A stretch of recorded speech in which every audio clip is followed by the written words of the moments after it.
ഏതാനും മാസങ്ങൾക്ക് മുമ്പ് ഇന്ത്യയിൽ പഴക്കമേറിയ പതിറ്റാണ്ടുകൾ നൂറ്റാണ്ടുകളോളം പഴക്കമുള്ള ഇന്ത്യയിലെ മുസ്ലിം സമുദായം മസ്ജിദായി നൂറ്റാണ്ടുകളോളം ഉപയോഗിച്ചുകൊണ്ടിരിക്കുന്ന ചരിത്രത്തിന്റെ അടയാളപ്പെടുത്തിയിട്ടുള്ള വളരെ വളരെ ചരിത്ര പ്രാധാന്യമേറിയിട്ടുള്ള പല മസ്ജിദുകൾക്ക് നേരെയും ഈ വിഭാഗം അവകാശവാദങ്ങളുമായിട്ട് കടന്നു വന്നു. അവകാശവാദങ്ങൾ ഉന്നയിച്ചുകൊണ്ട് കടന്നു വന്നു. ഹൈന്ദവ സമൂഹത്തിന്റെ ആരാധനാ പാത്രങ്ങളായിട്ടുള്ള പല ദേവിമാരുടെയും ദേവന്മാരുടെയും ഒക്കെ ക്ഷേത്രം പൊളിച്ചുകൊണ്ടാണ് ഈ പള്ളി പണിതത് എന്ന ദുരാരോപണം ഉന്നയിച്ചുകൊണ്ട് ഇവിടെ പല ആളുകളും രംഗത്ത് വന്നു. പക്ഷേ ആരാധനാലയ സംരക്ഷണ നിയമത്തെ മറികടന്നുകൊണ്ട് ഇവിടെയുള്ള പല സിവിൽ കോടതികളും ഹർജികൾ സ്വീകരിക്കുന്നു, സർവേക്ക് അനുമതി നൽകുന്നു, കേസിൽ നോട്ടീസ് അയക്കുന്നു. സാധാരണ പോലെ അത്തരം വ്യവഹാരങ്ങളുമായിട്ട് കടന്നു വന്നപ്പോ ഇന്ത്യ രാജ്യത്ത് ഈ ആരാധനാലയ നിയമം സംരക്ഷിക്കണം എന്നാവശ്യപ്പെട്ടുകൊണ്ട് ഈ രാജ്യത്ത് ഇന്ത്യയുടെ സുപ്രീം കോടതിയിൽ പോയിട്ട് ഹർജി നൽകി ആരാധനാലയ നിയമം സംരക്ഷിക്കണമെന്നാവശ്യപ്പെട്ട ഇന്ത്യയിലെ ഒരേ ഒരു മതസംഘടന അത് സമസ്ത കേരള ജംഇയ്യത്തുൽ ഉലമയാണ്. ഇന്ത്യയുടെ സുപ്രീം കോടതിയിൽ ആവശ്യപ്പെട്ടു ആരാധനാലയ നിയമം സംരക്ഷിക്കണം. ആ നിയമം സംരക്ഷിച്ചുകൊണ്ട് ഇവിടെ ശേഷിപ്പുള്ള മുഴുവൻ മതസ്ഥാപനങ്ങളെയും മസ്ജിദുകളെയും സംരക്ഷിക്കാൻ ഇന്ത്യയുടെ ജുഡീഷ്യറി തയ്യാറാവണമെന്ന് ആവശ്യപ്പെട്ടുകൊണ്ട് ഇന്ത്യയുടെ സുപ്രീം കോടതിയെ സമീപിച്ച കേരളത്തിലെ അല്ല ഇന്ത്യയിലെ ഒരേ ഒരു മതപണ്ഡിത സഭ അത് സമസ്ത കേരള ജംഇയ്യത്തുൽ ഉലമയാണ്. ആ സമസ്ത കേരള ജംഇയ്യത്തുൽ ഉലമയും മുസ്ലിം ലീഗും അതേപോലെ പല ദേശീയ പാർട്ടിയുടെ നേതാക്കന്മാരുമൊക്കെ ഹർജി നൽകി അത് സംബന്ധമായ വിധിന്യായം പുറത്തു വന്നു. അതിന്റെ ഭാഗികമായ വിധിന്യായത്തിൽ പറഞ്ഞു, ഇനിമേലിൽ ഇത്തരം അവകാശവാദങ്ങൾ ഉന്നയിച്ചു കൊണ്ടുവരുന്ന ഹർജികൾ സിവിൽ കീഴ്ക്കോടതികൾ സ്വീകരിക്കാൻ പാടില്ല എന്ന് ഇന്ത്യയിലെ സുപ്രീം കോടതി കീഴ്ക്കോടതികൾക്ക് നിർദ്ദേശം നൽകി.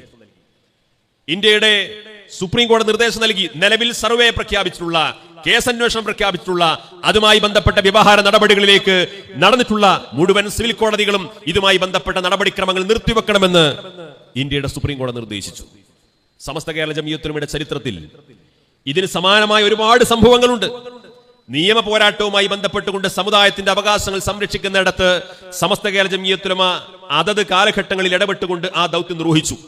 ഒരു മതപണ്ഡിത സഭ, മതപണ്ഡിതന്മാർ മതപരമായ കാര്യങ്ങൾ ഈ സമൂഹത്തെ ഉത്ബോധിപ്പിച്ചുകൊണ്ട് അതിന്റെ ദൗത്യം ഒരു ഭാഗത്ത് നിർവഹിക്കുമ്പോൾ തന്നെ വ്യവസ്ഥാപിതമായി നിയമവിധേയമായി ഈ സമുദായത്തിന്റെ വിശ്വാസപരമായ, കർമ്മപരമായ, ആചാരപരമായ, അനുഷ്ഠാനപരമായ കാര്യങ്ങളെ സംരക്ഷിക്കുന്നിടത്തും സമസ്ത കേരള ജംഇയ്യത്തുൽ ഉലമ അതിന്റെ ദൗത്യം വളരെ ഭംഗിയായി നിർവഹിച്ചുകൊണ്ടിരിക്കുന്നു എന്നാണ് സാന്ദർഭികമായി ഞാൻ സൂചിപ്പിച്ചത്. ഇതോടൊപ്പം നമ്മളൊക്കെ ചിന്തിക്കേണ്ട ഒരു കാര്യം, വലിയ തോതിലുള്ള വിദ്വേഷ പ്രചാരണങ്ങൾ നമ്മുടെ നാട്ടിൽ നടന്നുകൊണ്ടിരിക്കുകയാണ്. വലിയ തോതിലുള്ള വിദ്വേഷ പ്രചാരണങ്ങൾ. ആ വിദ്വേഷ പ്രചാരണങ്ങൾക്ക് എന്തെങ്കിലും ഒരു കാരണം കിട്ടിയാൽ മതി, അത് അപ്പോഴേക്ക് അതിൽ ഒരു കക്ഷി മുസ്ലിമാകുന്നു. ഇപ്പൊ മലബാറിൽ ഏറ്റവും വലിയ ചർച്ച ഒരു മുസ്ലിം ഭീകര ശ്വാസോച്ഛ്വാസം നടക്കുന്നു എന്നുള്ളതാണ്. രാവിലെ 20 മിനിറ്റ് സമയം അവിടെയുള്ള ഗ്രാമപ്രദേശങ്ങളിലെ സ്ത്രീകളും പുരുഷന്മാരൊക്കെ ഒരുമിച്ച് കൂടിയിട്ട് 20 മിനിറ്റ് ശ്വാസോച്ഛ്വാസം നടത്തുന്നു, അവർ എക്സസൈസ് ചെയ്യുന്നു. ഇതിൽ മുസ്ലിം ഭീകരവാദമുണ്ട് എന്നാണ്. അങ്ങനെ എന്തെങ്കിലും ഭീകരവാദമോ തീവ്രവാദമോ ഉണ്ടെങ്കിൽ അത് അന്വേഷിക്കട്ടെ, കണ്ടെത്തട്ടെ. അതൊന്നും അന്വേഷിക്കരുതെന്നോ കണ്ടെത്തരുതെന്നോ പറയരുതെന്നോ അല്ല പറഞ്ഞതിന്റെ താല്പര്യം. പക്ഷേ മുസ്ലിം സമുദായത്തെ ചൂണ്ടിക്കാണിച്ചുകൊണ്ട് എന്തെങ്കിലും പറയാൻ അവസരം കിട്ടുമ്പോഴേക്ക് ഇവിടെ ഓരോരുത്തർ എടുത്തു ചാടിക്കൊണ്ട് അവിടെ മുസ്ലിം ഭീകരത, മുസ്ലിം തീവ്രവാദം എന്ന് പറഞ്ഞുകൊണ്ട് ഈ സമുദായത്തെ പൊതുസമൂഹത്തിന് മുമ്പിൽ മോശക്കാരായി ചിത്രീകരിക്കാനുള്ള അജണ്ട ഇവിടെ വ്യാപകമായി നടന്നുകൊണ്ടിരിക്കുന്നുണ്ട്. ഇവിടെ നാം തിരിച്ചറിയേണ്ട ഒരു കാര്യം, ഇവിടെ മുസ്ലിം സമുദായത്തിൽ ഈ സമുദായത്തിലെ മഹാഭൂരിപക്ഷത്തിന് നേതൃത്വം കൊടുക്കുന്ന സംഘടനയാണ് സമസ്ത കേരള ജംഇയ്യത്തുൽ ഉലമ. ആ സമസ്ത കേരള ജംഇയ്യത്തുൽ ഉലമക്ക് ഇത്തരം കാര്യങ്ങളിലൊക്കെ മുസ്ലിം സമുദായം ഏത് വഴിയിലൂടെ സഞ്ചരിക്കണമെന്നതിനെ കുറിച്ച് കൃത്യമായ ധാരണയുണ്ട്, കാഴ്ചപ്പാടുണ്ട്. ആ വഴികളിലൂടെയാണ് ഈ പ്രസ്ഥാനം സമുദായത്തെ നയിച്ചിട്ടുള്ളത്. സമസ്ത കേരള ജംഇയ്യത്തുൽ ഉലമ ഇവിടുത്തെ മറ്റു മുസ്ലിം സമുദായത്തിലെ അവാന്തര വിഭാഗങ്ങളുമായി ബന്ധപ്പെട്ടുള്ള അഭിപ്രായ വ്യത്യാസങ്ങൾ എന്താണ് എന്ന് നിഷ്പക്ഷമതികളായ എന്റെ പ്രിയപ്പെട്ട സഹോദരന്മാർ മനസ്സിലാക്കണം. പല ആളുകളും ധരിച്ചു വെച്ചിട്ടുള്ളത് വെള്ളിയാഴ്ച ഖുത്ബയിലെ ഭാഷ, സുബഹി നിസ്കാരത്തിൽ കുനൂത്ത്, നിസ്കാരത്തിൽ കൈകെട്ടേണ്ടത് എവിടെയാണ്, നിസ്കാരത്തിന് ശേഷം കൂട്ടുപ്രാർത്ഥന പാടുണ്ടോ ഇല്ലേ, ഇതൊക്കെ തർക്ക വിഷയങ്ങൾ തന്നെയാണ്. ഇത്തരത്തിലുള്ള ചില കാര്യങ്ങളിലാണ് ഇവിടുത്തെ മുസ്ലിം സംഘടനകൾ തമ്മിൽ അങ്ങോട്ടും ഇങ്ങോട്ടും പോർ വിളിച്ചുകൊണ്ടിരിക്കുന്നത് എന്ന ഒരു ധാരണയിലാണ് പല ആളുകളും ഉള്ളത്. അതൊരു തർക്ക വിഷയം തന്നെയാണ്.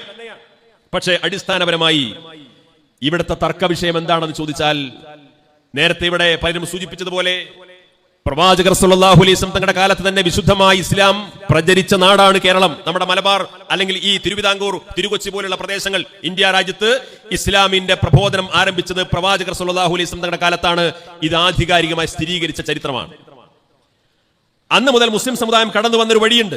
സ്വന്തം വിശ്വാസത്തെയും സംസ്കാരത്തെയും മുറുകെ പിടിച്ചുകൊണ്ട് സഹോദര സമുദായങ്ങളെ ചേർത്ത് പിടിക്കുന്ന ഒരു സംസ്കാരം, സഹോദര സമുദായങ്ങളെ ചേർത്ത് പിടിക്കുന്ന സംസ്കാരം. വർഗീയത കടമില്ല, തീവ്രവാദത്തിനിടമില്ല, പരമത നിന്ന കടമില്ല. അത്തരത്തിലുള്ള ഒരു അപകടകരമായ ആശയങ്ങളെയോ നിലപാടുകളെയോ ശീലങ്ങളെയോ മുസ്ലിം സമുദായം ഒരു കാലത്തും പ്രോത്സാഹിപ്പിച്ചിട്ടില്ല. പക്ഷേ 1920-കൾക്ക് ശേഷം ഇവിടെ ബിദഈ പ്രസ്ഥാനങ്ങൾ കടന്നു വരുന്നു. ആ ബിദഈ പ്രസ്ഥാനങ്ങൾ അടിസ്ഥാനപരമായ കാഴ്ചപ്പാട് എന്തായിരുന്നു? മതത്തിന്റെ പ്രമാണങ്ങളെ സ്വന്തം ബുദ്ധിക്കും യുക്തിക്കും അനുസരിച്ചുകൊണ്ട് വ്യാഖ്യാനിക്കാം എന്ന കാഴ്ചപ്പാടായിരുന്നു. മതത്തിന്റെ പ്രമാണങ്ങളെ മനുഷ്യന്റെ സ്വന്തം ബുദ്ധിക്കും യുക്തിക്കും അനുസരിച്ചുകൊണ്ട് വ്യാഖ്യാനിക്കാം എന്ന് പറയുന്ന ഒരർത്ഥത്തിൽ പറഞ്ഞാൽ മതയുക്തിവാദം. ആ മതയുക്തിവാദവുമായിട്ടാണ് ബിദഈ പ്രസ്ഥാനങ്ങൾ നമ്മുടെ നാട്ടിൽ കടന്നു വന്നത്. ആ മതയുക്തിവാദികൾ ഇവിടെ എന്താ ചെയ്തത്? ഇവിടുത്തെ മഹാഭൂരിപക്ഷം വരുന്ന മുസ്ലിങ്ങളെ ചൂണ്ടിക്കാണിച്ചുകൊണ്ട് നിങ്ങൾ ബഹുദൈവ വിശ്വാസികളാണ് എന്നാരോപിച്ചു. അന്ന് മാത്രമല്ല, ഇപ്പോഴും ഇവിടുത്തെ പല ബിദഈ പ്രസ്ഥാനങ്ങളും കേരളത്തിലെ മഹാഭൂരിപക്ഷം വരുന്ന മുസ്ലിം സമുദായത്തിലെ സുന്നി വിഭാഗത്തിലെ അഹ്ലുസ് സുന്നത്ത് വൽ ജമാഅയിലെ ആശയാദർശം അനുസരിച്ചുകൊണ്ട് ജീവിക്കുന്ന മുസ്ലിങ്ങളെ ചൂണ്ടിക്കാണിച്ചുകൊണ്ട്, അവിടെ ആചാരങ്ങളെ ചൂണ്ടിക്കാണിച്ച്, അവിടെ അനുഷ്ഠാനങ്ങളെ ചൂണ്ടിക്കാണിച്ചുകൊണ്ട് നിങ്ങൾ ശിർക്ക് ചെയ്യുന്നവരാണ്, ഇത് കുഫറിന്റെ ഭാഗമാണ് എന്ന് പറയുന്നവരില്ലേ? ഈ അടുത്തല്ലേ ഒരു പ്രമുഖനായ സലഫി പ്രഭാഷകൻ പ്രസംഗിച്ചത്? അത് പള്ളിയല്ല അമ്പലമാണെന്ന് ആരോപിക്കാൻ പാടുണ്ടോ? മുസ്ലിം സമുദായം ഏതെങ്കിലും ഒരു മതവിഭാഗത്തോട് വിദ്വേഷമുണ്ടെങ്കിൽ, അല്ലെങ്കിൽ മതവിഭാഗത്തിലെ ഒരു അമാന്തര വിഭാഗത്തോട് വിദ്വേഷമുണ്ടെങ്കിൽ അത് അമ്പലമാണെന്ന് പറയാൻ പാടുണ്ടോ? അമ്പലം എന്താ എത്ര മോശപ്പെട്ട സംഗതിയാ? അതും ഒരു മതവിഭാഗത്തിന്റെ ആരാധനാലയമല്ലേ? ആരാ പരമത നിന്ന ഈ സമൂഹത്തിൽ പഠിപ്പിച്ചത്? ആരാ മതവിദ്വേഷം ഉണ്ടാക്കിയത്? ആരാ വർഗീയത പ്രചരിപ്പിച്ചത്? അപ്പൊ ഇത്തരത്തിലുള്ള ഒരു ബഹുസ്വര സമൂഹത്തിൽ ഇസ്ലാമിന്റെ പേരിൽ പറയാനും പ്രചരിപ്പിക്കാനും പാടില്ലാത്ത അപകടകരമായ ആശയങ്ങൾ ബിദഈ പ്രസ്ഥാനങ്ങൾ അവിടെ പ്രചരിപ്പിച്ചു. കൈകെട്ടലും ഖുതുബയുടെ ഭാഷയും കുനൂത്തോതലും മാത്രമല്ല, പരിശുദ്ധ ഇസ്ലാമിനെ പ്രത്യേകിച്ച് മുസ്ലിംകൾക്കെതിരെ വിദ്വേഷ പ്രചാരണം നടത്തിക്കൊണ്ടിരിക്കുന്ന ഈ കാലത്ത് മുസ്ലിം സമുദായത്തിന് ഒരിക്കലും ഉൾക്കൊള്ളാൻ കഴിയാത്ത അപകടകരമായ രീതിയിൽ പരിശുദ്ധ ഇസ്ലാമിനെ ബിദഈ പ്രസ്ഥാനങ്ങൾ അവതരിപ്പിച്ചപ്പോ ഇത് ഇസ്ലാമിന്റെ ഭാഗമല്ല എന്ന് പറയാൻ സമസ്ത കേരള ജംഇയ്യത്തുൽ ഉലമയെ പോലെയുള്ള ഒരു പണ്ഡിത പ്രസ്ഥാനം ഇല്ലായിരുന്നുവെങ്കിൽ എന്താണ് ഇവിടെ സംഭവിക്കുക? ഈ ബിദഈ പ്രസ്ഥാനക്കാർ കാട്ടിക്കൂട്ടുന്ന മതത്തിന്റെ പേരിൽ എഴുന്നള്ളിപ്പിക്കുന്ന ഈ വികൃതമായ അപകടകരമായ ആശയങ്ങളെല്ലാം ഇതെല്ലാം മുസ്ലിങ്ങളുടെ ആശയമാണെന്ന് ഇവിടുത്തെ സാധാരണക്കാരായ സഹോദര സമുദായങ്ങൾ തെറ്റിദ്ധരിക്കില്ലേ? നമ്മുടെ രാജ്യത്ത് ഈ ബിദഈ പ്രസ്ഥാനങ്ങൾ എന്തെല്ലാം പ്രചരിപ്പിച്ചു? ഇന്ത്യയെ പോലെയുള്ള, കേരളം പോലെയുള്ള ഹിന്ദുക്കളും മുസ്ലിങ്ങളും ക്രിസ്ത്യാനികളും മതമുള്ളവരും മതമില്ലാത്തവരും തോളോടൊരുമി ജീവിക്കുന്ന സാമുദായിക സൗഹാർദ്ദത്തോടുകൂടി ജീവിച്ചുകൊണ്ടിരിക്കുന്ന നാട്ടിൽ യഥാർത്ഥ മുസ്ലിമായിട്ട് ജീവിക്കാൻ പാടില്ല, യഥാർത്ഥ മുസ്ലിമായിട്ട് ജീവിക്കാൻ കഴിയില്ല. ശുദ്ധമായ ഇസ്ലാമിക പ്രകൃതത്തോടുകൂടി ശുദ്ധമായ തൗഹീദിൽ വിശ്വസിച്ചുകൊണ്ട് ജീവിക്കണമെങ്കിൽ ഇവിടെ നിന്ന് ഹിജറ പോകണമെന്ന് പറഞ്ഞതാരാണ്? കേരളത്തിലെ ബിദഈ പ്രസ്ഥാനങ്ങളാണ്. ഇവിടുത്തെ ബിദഈ പ്രസ്ഥാനങ്ങൾക്ക് നിഷേധിക്കാൻ കഴിയുമോ? കേരളത്തെ പോലെയുള്ള ഒരു ബഹുസ്വര സമൂഹത്തിൽ യഥാർത്ഥ മുസ്ലിമായി ജീവിക്കാൻ പാടില്ല എന്ന് പഠിപ്പിക്കപ്പെട്ടതിന്റെ പേരിൽ ഇവിടുത്തെ ബിദഈ പ്രസ്ഥാനങ്ങളുടെ ഭാഗമായിട്ട് പഠിച്ചും പ്രവർത്തിച്ചുകൊണ്ടിരുന്ന പല ആളുകളും ഇവിടെ നിന്ന് ഹിജറ പോയി. ദമ്മാജ് പോലെയുള്ള, സിറിയ പോലെയുള്ള പ്രദേശങ്ങളിലേക്ക് ഹിജറ പോയി. എന്നിട്ട് അവര് അവിടെ ശുദ്ധമായ തൗഹീദ് സ്വീകരിച്ചുകൊണ്ട് ജീവിച്ചുകൊണ്ടിരിക്കുകയാണ്. ഇതേത് ഇസ്ലാമാണ്? സഹോദര സമുദായങ്ങൾക്കിടയിൽ പരസ്പര സൗഹാർദ്ദത്തോടുകൂടി ജീവിക്കുന്ന, ഹിന്ദുക്കളും മുസ്ലിങ്ങളും ക്രിസ്ത്യാനികളും പരസ്പര സൗഹാർദ്ദത്തോടുകൂടി ജീവിക്കുന്ന, അവർക്കിടയിൽ ജീവിക്കുമ്പോഴും സ്വന്തം വിശ്വാസവും സംസ്കാരവും മുറുകെ പിടിച്ചുകൊണ്ട് ജീവിക്കുന്ന സഹോദര സമുദായത്തെ പരസ്പര വിശ്വാസത്തോടുകൂടി ചേർത്ത് പിടിക്കുന്ന ആ ഇസ്ലാമല്ലേ ഇവിടെ കടന്നു വന്നത്? ആ ഇസ്ലാമല്ലേ ഇവിടെ പ്രചരിപ്പിക്കപ്പെട്ടത്? നമ്മുടെ മഹാരഥന്മാരായ പണ്ഡിതന്മാർ ആ ഇസ്ലാമല്ലേ ഇവിടെ പ്രബോധനം ചെയ്തത്? അതിന്റെ പേരിൽ ഇസ്ലാമിന് മുസ്ലിങ്ങൾക്കും എന്തെങ്കിലും കുറവുകളോ പോരായ്മകളോ ഉണ്ടായിട്ടുണ്ടോ? അങ്ങനെ സ്വന്തം വിശ്വാസത്തെ മുറുകെ പിടിച്ചുകൊണ്ട് സാമുദായിക സൗഹാർദ്ദം നിലനിർത്തിക്കൊണ്ട് ജീവിച്ചുകൊണ്ടിരിക്കുന്ന ഒരു നാട്ടിലാണ് ഇസ്ലാമിന്റെ പേരിൽ പരമത നിന്ന പ്രചരിപ്പിച്ചത്, വിദ്വേഷം പ്രചരിപ്പിച്ചത്. അത്തരത്തിലുള്ള ബിദഈ പ്രസ്ഥാനങ്ങൾ അപകടകാരികളാണെന്ന് ചൂണ്ടിക്കാണിക്കാൻ സമസ്ത കേരള ജംഇയ്യത്തുൽ ഉലമ അതിന്റെ ദൗത്യം നിർവഹിച്ചിട്ടില്ലെങ്കിൽ എന്താണ് ഇവിടെ സംഭവിക്കുക? സമസ്ത കേരള ജംഇയ്യത്തുൽ ഉലമ ആ ബിദഈ പ്രസ്ഥാനങ്ങളെ നിയമവിധേയമായി പ്രതിരോധിക്കുക എന്ന ദൗത്യം കഴിഞ്ഞ 98 വർഷക്കാലം ഫലപ്രദമായി നിർവഹിച്ചതുകൊണ്ടാണ് ഇന്നും ഈ രാജ്യത്ത് മഹാഭൂരിപക്ഷം വരുന്ന ഹിന്ദുക്കളും ക്രിസ്ത്യാനികളും സഹോദര സമുദായത്തിൽപ്പെട്ട ആളുകളും മുസ്ലിം സമുദായത്തോട് ചേർന്നുകൊണ്ട് അവർ പരസ്പരം വിശ്വസിച്ചുകൊണ്ടും സ്നേഹിച്ചുകൊണ്ടും സൗഹൃദത്തോടു കൂടി ഈ രാജ്യത്ത് ജീവിച്ചുകൊണ്ടിരിക്കുന്നത് എന്ന് എന്റെ പ്രിയപ്പെട്ട സഹോദരന്മാർ മനസ്സിലാക്കണം. സമസ്ത കേരള ജംഇയ്യത്തുൽ ഉലമയുടെ ശ്രദ്ധേയമായ 60ാം വാർഷിക മഹാസമ്മേളനത്തിലെ ശൈഖുനാ ശംസുൽ ഉലമ ഇ കെ അബൂബക്കർ മുസ്ലിയാർ ഖദ്ദസല്ലാഹു സിർറഹുൽ അസീസ് ശൈഖുനാ ശംസുൽ ഉലമയുടെ ചരിത്ര പ്രസിദ്ധമായ ഒരു പ്രഭാഷണമുണ്ട്. ആ പ്രഭാഷണത്തിൽ ശംസുൽ ഉലമ പറഞ്ഞു, കേരളത്തിൽ സാമുദായിക സൗഹാർദ്ദം നിലനിൽക്കണമെങ്കിൽ അഹ്ലുസ് സുന്നത്ത് വൽ ജമാഅ സംരക്ഷിക്കപ്പെടണം. നിങ്ങൾ ആലോചിക്കണം, സമസ്ത നിലനിൽക്കണമെങ്കിൽ നല്ല പറഞ്ഞത്, കേരളത്തിൽ മതസൗഹാർദ്ദം നിലനിൽക്കണമെങ്കിൽ അഹ്ലുസുന്നത്ത് വൽ ജമാഅ സംരക്ഷിക്കപ്പെടണം. അഹ്ലുസുന്നത്ത് വൽ ജമാഅ സംരക്ഷിക്കപ്പെടണമെങ്കിൽ സമസ്ത കേരള ജമിയത്തുൽ ഉലമ സംരക്ഷിക്കപ്പെടണം. സമസ്ത കേരള ജമിയത്തുൽ ഉലമ നിലനിന്നാൽ മാത്രമേ കേരളത്തിൽ സാമുദായിക സൗഹാർദ്ദം ഉണ്ടാകൂ എന്ന് മഹാനായ ശൈഖുനാ ശംസുൽ ഉലമ 60ാം വാർഷിക മഹാസമ്മേളനത്തിൽ ഇന്നത്തെ പോലെയുള്ള ഈ വർഗീയമായ ധ്രുവീകരണ രാഷ്ട്രീയമൊന്നും ഇല്ലാത്ത കാലത്ത് സമൂഹത്തോട് വിളിച്ചു പറഞ്ഞു. എന്താണ് കാരണം? സമസ്ത കേരള ജമിയത്തുൽ ഉലമ ഒരിക്കലും വർഗീയത പ്രചരിപ്പിച്ചിട്ടില്ല. സമസ്ത കേരള ജമിയത്തുൽ ഉലമ ഒരിക്കലും തീവ്രവാദത്തെ പ്രോത്സാഹിപ്പിച്ചിട്ടില്ല. സമസ്ത ഒരിക്കലും ഭീകരവാദത്തെ പ്രചരിപ്പിച്ചിട്ടില്ല. മുസ്ലിം സമുദായത്തിനകത്ത് അത്തരം കാഴ്ചപ്പാടുകൾ കൊണ്ട് നടക്കുന്നവരെ അകറ്റി നിർത്താനാണ് സമസ്ത കേരള ജമിയത്തുൽ ഉലമ പറഞ്ഞത്. നേരത്തെ ഇവിടെ സൂചിപ്പിച്ച കെ മൗലവിയെ പോലെയുള്ള ഇവിടുത്തെ മുജാഹിദ് പ്രസ്ഥാനത്തിന്റെ നായകന്മാർ അവരുടെ പുസ്തകങ്ങൾ ഇന്നും സാക്ഷിയാണ്. പരമത നിന്ദയാണ് പ്രചരിപ്പിച്ചത്. അത് ഇസ്ലാമിന്റെ ഭാഗമല്ല. അവരെ മാറ്റി നിർത്താൻ സമസ്ത കേരള ജമിയത്തുൽ ഉലമ സമൂഹത്തോട് ആഹ്വാനം ചെയ്തു. എന്നാൽ തിരിച്ചെന്താ സംഭവിച്ചത്? നിങ്ങൾ ആലോചിക്കണം. തിരിച്ചെന്താ സംഭവിച്ചത്? ഈ അപകടകരമായ ആശയങ്ങൾ വെച്ചു പുലർത്തുന്ന കേരളത്തിലെ ഒരു മുസ്ലിം സംഘടനയും നിങ്ങൾ ബഹുദൈവ വിശ്വാസികളാണെന്ന് സമസ്ത കേരള ജമിയത്തുൽ ഉലമ ആരോപിച്ചിട്ടില്ല. നിങ്ങൾ അവിശ്വാസികളാണ്, മുസ്ലിങ്ങളല്ല എന്ന് സമസ്ത കേരള ജമിയത്തുൽ ഉലമ ആരോപിച്ചിട്ടില്ല.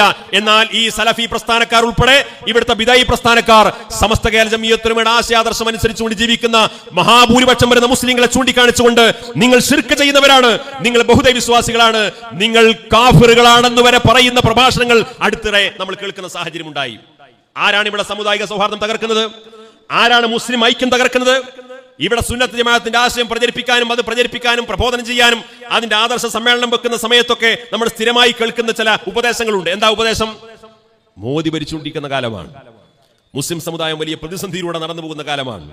പൗരത്വ നിയമം പാസ്സാക്കപ്പെട്ട രാജ്യത്താണ് നാം ജീവിക്കുന്നത്. ഏക സിവിൽ കോഡ് നടപ്പാക്കാൻ വേണ്ടി പോവാൻ. ഈ കലുഷിതമായ ഈ സാഹചര്യത്തിൽ ഇപ്പൊ നിങ്ങൾ ഈ സുന്നി മുജാഹിദും ജമാഅത്തും തബ്ലീഗും പറഞ്ഞ് കളിക്കേണ്ട സമയമല്ല. മുസ്ലിം സമുദായം ഐക്യപ്പെടണം. വളരെ നല്ല ഉപദേശമാണ്. ആ ഉപദേശിക്കുന്ന ആളുകളുടെ ഉദ്ദേശശുദ്ധിയെ ചോദ്യം ചെയ്യുന്നില്ല, മാനിക്കുന്നു, ബഹുമാനിക്കുന്നു. പക്ഷേ ഇത് വൺ വേ ട്രാഫിക് ആക്കാൻ പാടില്ല. സമസ്ത കേരള ജമിയത്തുൽ ഉലമ ഒരിക്കലും ഈ 98 വർഷ ചരിത്രത്തിനിടയിൽ കേരളത്തിൽ പ്രവർത്തിച്ചുകൊണ്ടിരിക്കുന്ന ഒരു മുസ്ലിം സംഘടനയും നിങ്ങൾ ബഹുദൈവ വിശ്വാസികളാണ്, നിങ്ങൾ കാഫിറുകളാണ്, നിങ്ങൾ അവിശ്വാസികളാണ് എന്ന് പറഞ്ഞിട്ടില്ല.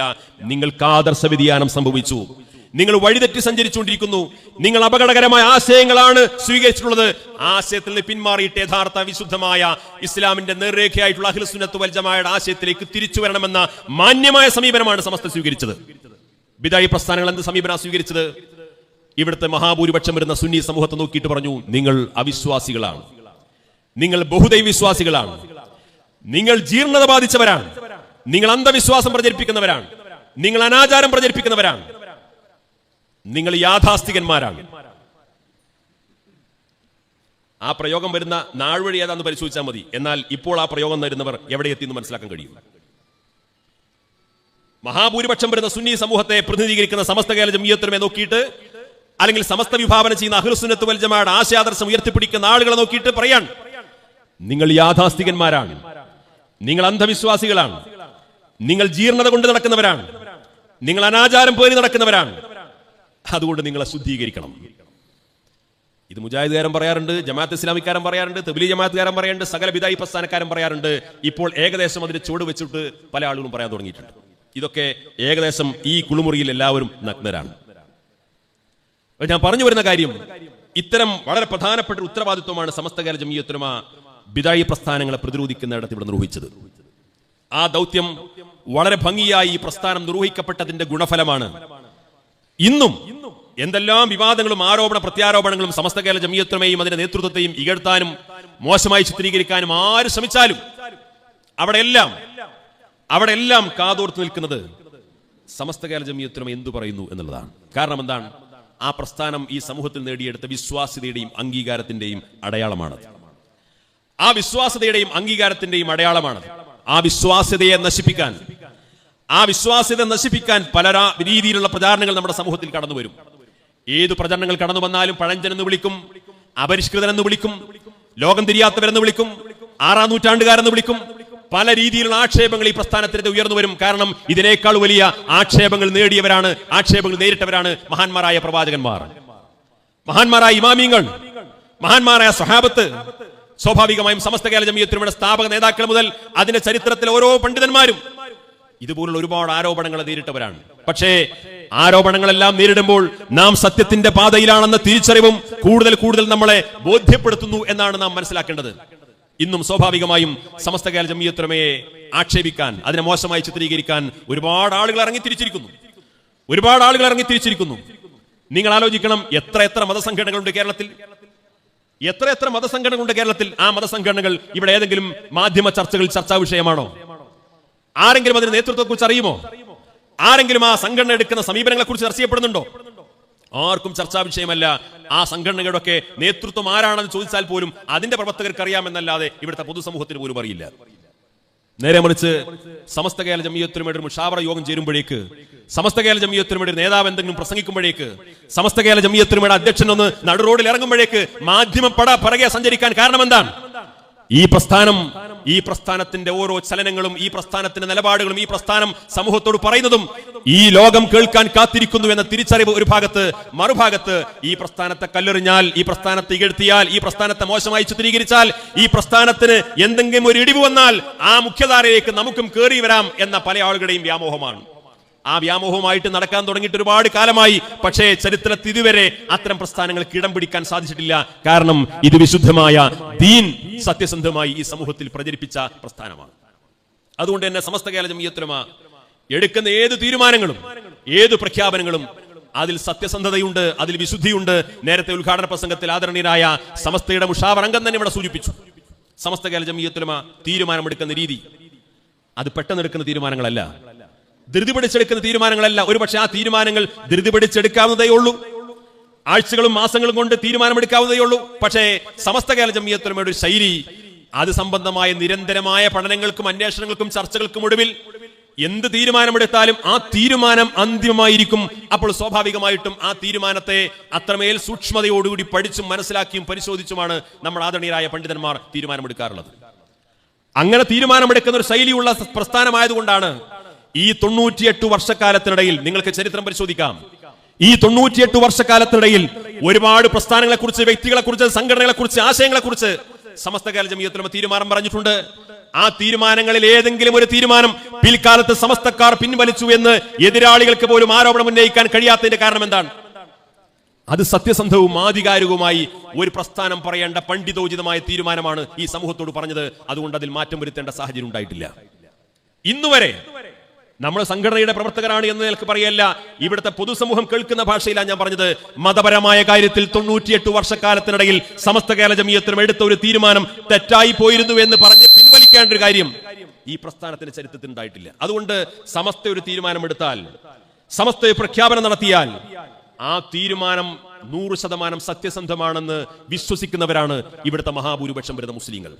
അതിനെ എന്ത് മോശമായി ചിത്രീകരിക്കാൻ ആര് വന്നാലും, എന്തെല്ലാം ദുരാരോപണം ഉന്നയിക്കാൻ വന്നാലും, അതിനെത്ര അപഹസിക്കാൻ രംഗത്ത് വന്നാലും അതിനൊന്നും നിലനിൽപ്പുണ്ടാകില്ല എന്നാണ് സാന്ദർഭികമായിട്ട് സൂചിപ്പിക്കുന്നത്. ബഹുമാന്യരായ 2 പണ്ഡിതോചിതമായ പ്രഭാഷണങ്ങൾ ഇവിടെ നടക്കാനുണ്ട്. ഒറ്റ കാര്യം പറഞ്ഞ് ഞാൻ അവസാനിപ്പിക്കാം.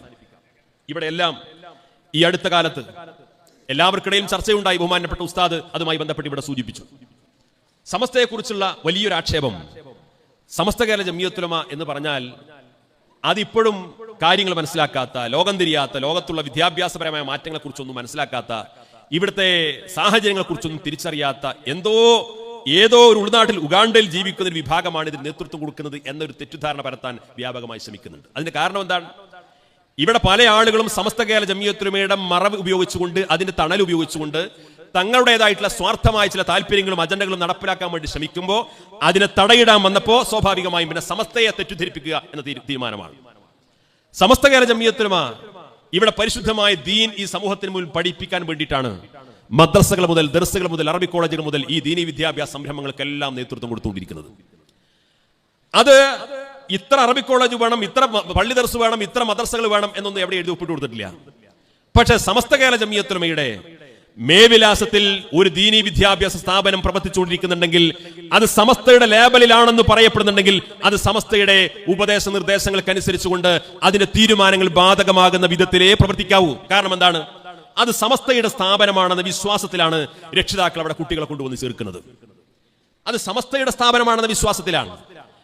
നമ്മുടെ കഴിഞ്ഞ ദിവസം CAC-യുമായി ബന്ധപ്പെട്ട ആ വിഷയത്തിൽ തീരുമാനമെടുക്കുമ്പോൾ നമ്മൾ ആലോചിക്കണം, ഈ വഫിയ കോഴ്സുകൾക്ക് തുടക്കം കുറിക്കുന്ന കാലത്ത് അതിന്റെ പരസ്യങ്ങൾ നമ്മുടെ പത്രങ്ങളിൽ വന്നിരുന്നു. വിദ്യാർത്ഥികളെ അപേക്ഷ ക്ഷണിച്ചുകൊണ്ട് അഡ്മിഷന് വേണ്ടി അപേക്ഷ ക്ഷണിക്കുന്ന പരസ്യങ്ങൾ വന്നിരുന്നു. ആ പരസ്യത്തിന്റെ തലവാചകം എന്തായിരുന്നു? സമസ്ത കേരള ജംഇയ്യത്തുൽ ഉലമയുടെ കേന്ദ്ര മുഷാവർ അംഗീകരിച്ച സിലബസ്. എന്തിനാ അങ്ങനെ പരസ്യം കൊടുക്കുന്നത്? രക്ഷിതാക്കൾ മനസ്സിലാക്കും, ഇത് സമസ്ത അംഗീകരിച്ച സിലബസ് അനുസരിച്ചാണ് ഇവിടെ കുട്ടികളെ പഠിപ്പിച്ചുകൊണ്ടിരിക്കുന്നത്. അതുകൊണ്ട് ഇത് വിശ്വസിക്കാം, ഇവിടെ ദീൻ പഠിക്കാം, ഇവിടെ ഒന്നും സംശയിക്കേണ്ടതില്ല. കാരണം എന്താണ്? ആ സിലബസ് സമസ്ത കേരള ജംഇയ്യത്തുൽ ഉലമയുടെ കേന്ദ്ര മുഷാവർ അംഗീകരിച്ചതാണ്. അങ്ങനെയല്ലേ പരസ്യവാചകം വന്നിരുന്നത്?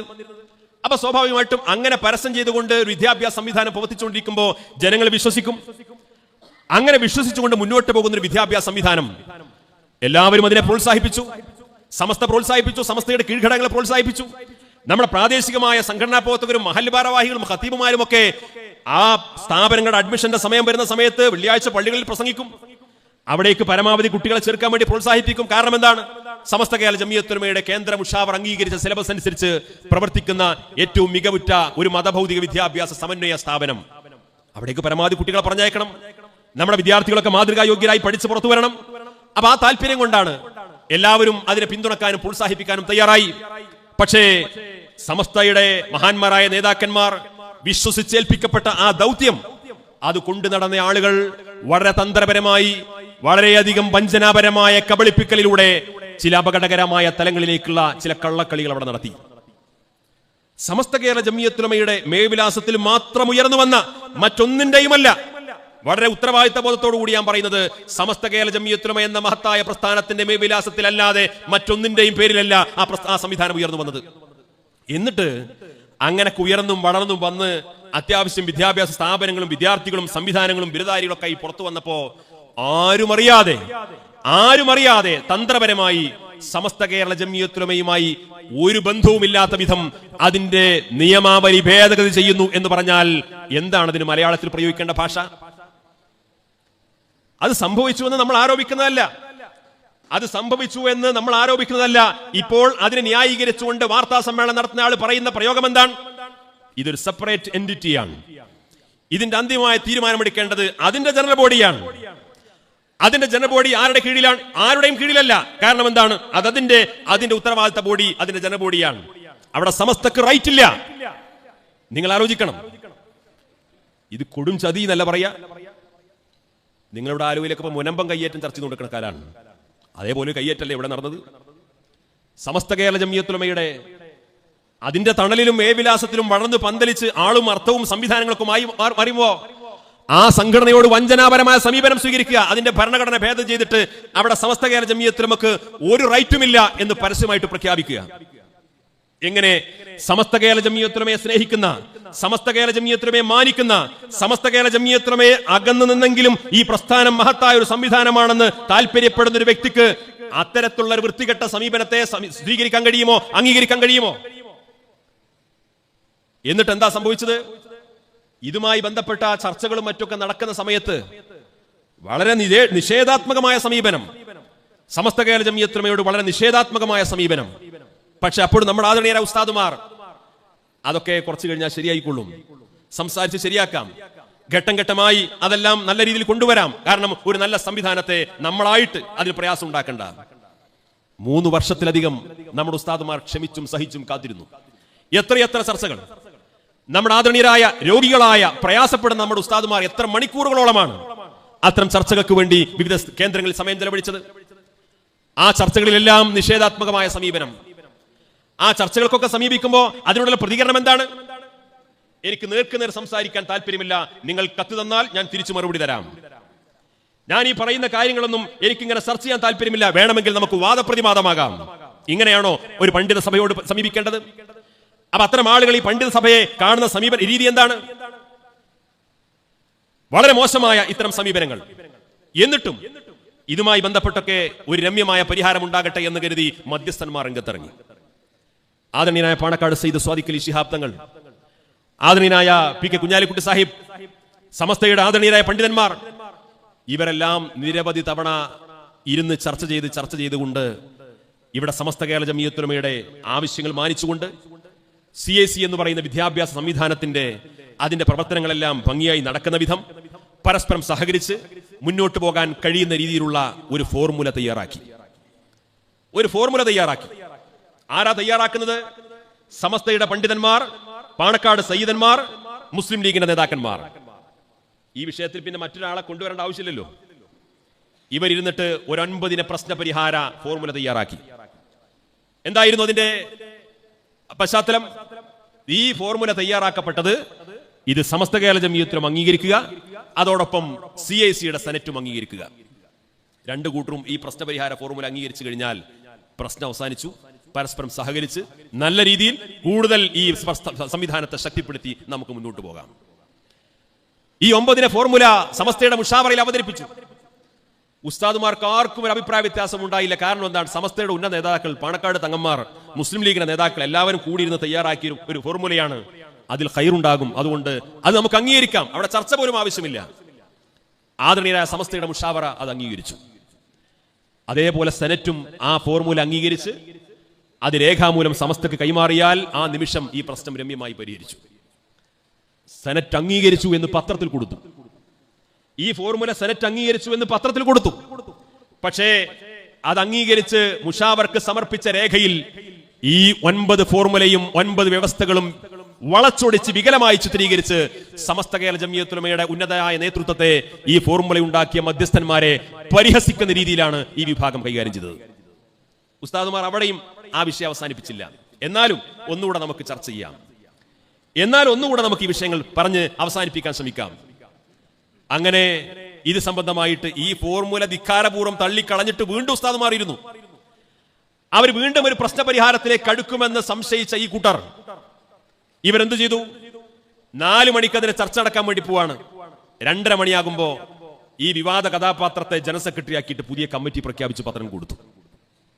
ഈ പ്രശ്നം പരിഹരിക്കണമെന്ന് 1% മനസ്സിൽ ആത്മാർത്ഥത ഉണ്ടായിരുന്നെങ്കിൽ, വലിയ സത്യസന്ധതയും ശുദ്ധീകരണ പ്രക്രിയയൊക്കെ പറയുന്നുണ്ടല്ലോ,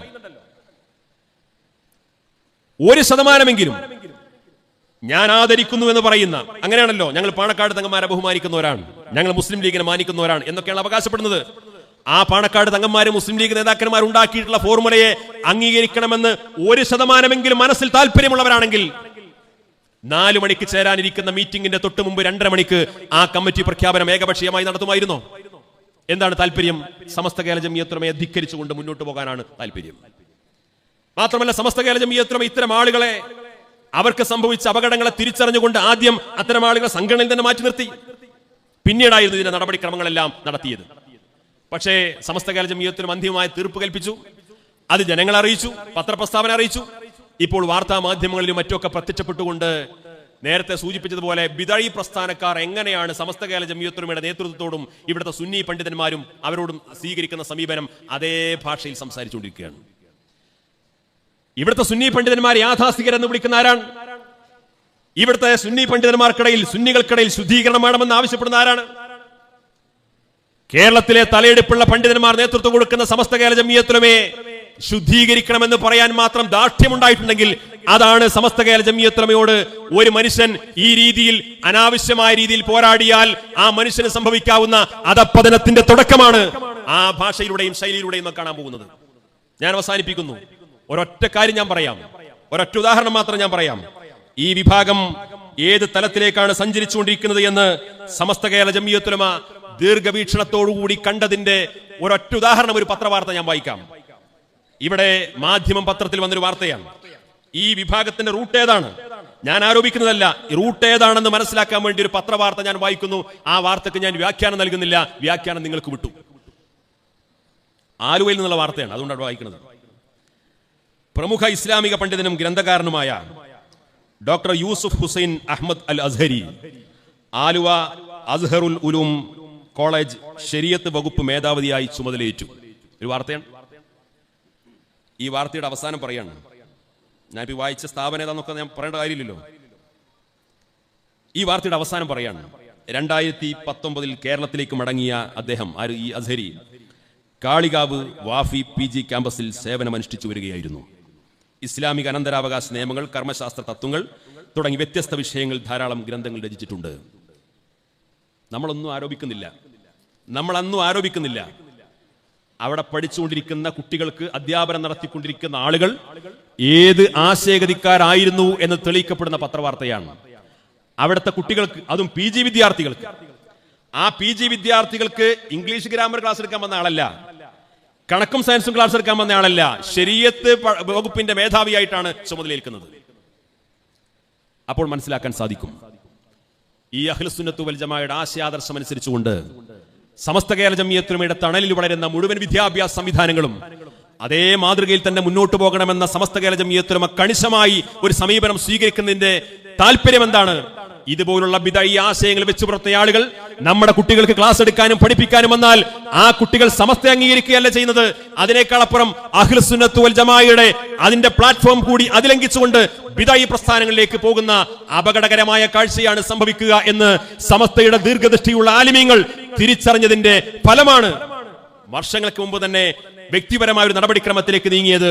ഇപ്പോൾ സംഘടനാപരമായി ആ സംവിധാനത്തെക്കുറിച്ച് സമസ്ത കൃത്യമായ നടപടി സ്വീകരിച്ചത്.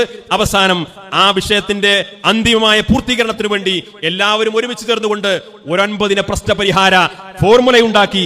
ആ ഫോർമുല അംഗീകരിച്ചു കഴിഞ്ഞാൽ 100% ഇതൊരു അഹ്ലുസുന്നത്ത് വൽ ജമാഅയുടെ ആശയാദർശം അനുസരിച്ച് മുന്നോട്ട് പോകുന്ന ഒരു സ്ഥാപനമായി മുന്നോട്ട് പോരേണ്ടി വരും എന്ന് തിരിച്ചറിഞ്ഞപ്പോ അതിന്റെ ചർച്ച നടക്കുന്നതിന് മുമ്പ് ഏകപക്ഷീയമായി കമ്മിറ്റി പ്രഖ്യാപിക്കുകയും അതിനുശേഷം സമസ്ത കേരള ജംഇയ്യത്തുൽ ഉലമക്കെതിരെ ദുരാരോപണം ഉന്നയിച്ചുകൊണ്ട് അതിന്റെ നേതൃത്വത്തെയും പ്രസ്ഥാനത്തെയും ഇകഴ്ത്താൻ ഈ വിഭാഗം ശ്രമിച്ചുകൊണ്ടിരിക്കുന്നത്. ഈ സമസ്ത കേരള ജംഇയ്യത്തുൽ ഉലമ തള്ളിപ്പറഞ്ഞ ഒരുപാട് പ്രസ്ഥാനങ്ങളും വ്യക്തികളും കേരളത്തിന്റെ ചരിത്രത്തിന്റെ ചവറ്റുകൊട്ടയിൽ കിടക്കുന്നുണ്ട്. കേരളത്തിന്റെ ചരിത്രത്തിന്റെ ചവറ്റുകൊട്ടകളിൽ സമസ്ത കേരള ജംഇയ്യത്തുൽ ഉലമ തള്ളിപ്പറഞ്ഞ ഒരുപാട് പ്രസ്ഥാനങ്ങളും വ്യക്തികളും ആശയങ്ങളും ഒക്കെ ഇവിടുത്തെ ചവറ്റുകൊട്ടകളിൽ അന്തിയുറങ്ങുന്നുണ്ട്. അതിന്റെ പിറകെ സഞ്ചരിക്കാനാണ് ഇത്തരം ആളുകൾക്കും ദൗർഭാഗ്യം ഉണ്ടായിരിക്കുന്നത് എന്ന് മാത്രം സൂചിപ്പിച്ചുകൊണ്ട് സമസ്ത കേരള ജംഇയ്യത്തുൽ ഉലമയുടെ ആഹ്വാനങ്ങൾക്കും ഉപദേശങ്ങൾക്കും അനുസൃതമായിക്കൊണ്ട് നമ്മുടെ മഹല്ല് സംവിധാനങ്ങളെ, നമ്മുടെ മദ്രസ സംവിധാനങ്ങൾ, നമ്മുടെ സ്ഥാപനങ്ങൾ, നമ്മുടെ എല്ലാ സംഘടനാ സംവിധാനങ്ങളെയും മുന്നോട്ട് കൊണ്ടുപോകാൻ ആവശ്യമായ ആത്മാർത്ഥമായ പരിശ്രമങ്ങൾ നിങ്ങളിൽ ഉണ്ടാകണമെന്ന് അഭ്യർത്ഥിച്ചുകൊണ്ട് ഇങ്ങനെ മനോഹരമായ ഒരു സമ്മേളനം നടത്താൻ മുന്നോട്ട് വന്ന എറണാകുളം ജില്ലാ സുന്നി യുവജന സംഘത്തിന്റെ ഭാരവാഹികളെ പ്രത്യേകമായി അഭിനന്ദിച്ചുകൊണ്ട് നിങ്ങളുടെ പ്രാർത്ഥനകളിലൊക്കെ വിനീതനെ കൂടി ഉൾപ്പെടുത്തണമെന്ന് വസിയത്ത് ചെയ്യുന്നു. വാഖിറു ദഅവാനാ അനിൽ ഹംദുലില്ലാഹി റബ്ബിൽ ആലമീൻ. അസ്സലാമു അലൈക്കും.